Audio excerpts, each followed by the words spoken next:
Today I've got 3 soups with 3 wildly different calorie counts. Here's why you might want to check your calories before you start slurping. I'm Susan Bowerman, registered dietitian, and today I'm talking about soups. I want to compare 3 soups that I picked up from my local restaurant and explain to you why people sometimes make the wrong choice. So I've got here a chicken tortilla soup, I have a clam chowder, and I have one called tomato bisque. Now sometimes when people see something like a chicken tortilla, they think, oh, it's chicken, that's probably healthy, maybe that's my best choice. Sometimes when people see chowder, they think, oh, that might be creamy or it might be made with a lot of butter. Maybe I should steer clear of that one. Or if they see tomato bisque, they might think, oh, that sounds like it's all vegetable, that might be pretty good for me. So let's take a closer look at the calorie counts on some of these soups that I picked up. The first one I have here is my chicken tortilla soup.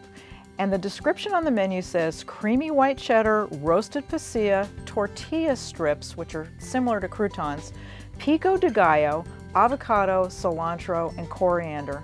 Now, one bowl of this soup has 900 calories. It has 65 grams of fat, and it has 2,560 milligrams of sodium, which is more than a full day's worth of sodium. Now that's more fat and calories than you'd get from eating 5 hot dogs and a bag of potato chips. Now the second one I want to take a look at is my clam chowder. This one is described as New England style chowder with chopped clams and potatoes.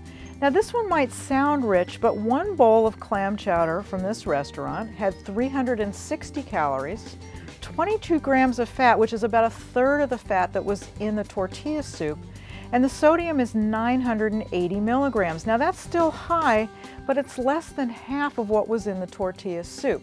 Now one thing I want to point out is that I looked up this nutrition information from the website from this restaurant because preparations are going to vary from restaurant to restaurant, but this is actually a pretty good deal for a chowder. Let's talk about the tomato bisque. This one is simply described as organic tomato bisque. This bowl of tomato bisque has 460 calories. It's got 100 calories more than the chowder. It has 37 grams of fat, and it has 1,600 milligrams of sodium, more than we had in the chowder. Now the tip-off with this one is the word bisque, which usually means creamy. Not always, but generally it does. So the main thing to remember is that when you're looking at a menu, the names don't always tell you the full story. You see chicken, you see bisque, you see chowder. So there's a few things you might want to look for. Creamy, cheesy, loaded. If you see those terms associated with soup, there's a good chance that they're going to have a lot of calories, a lot of fat, and possibly a lot of salt as well. If you can find the nutrition information ahead of time, that's great. The other thing you can do is you can always ask your server, how's that made? Is there cream in that? And that'll give you some information too and help you make the best choice next time you go out for a delicious bowl of soup.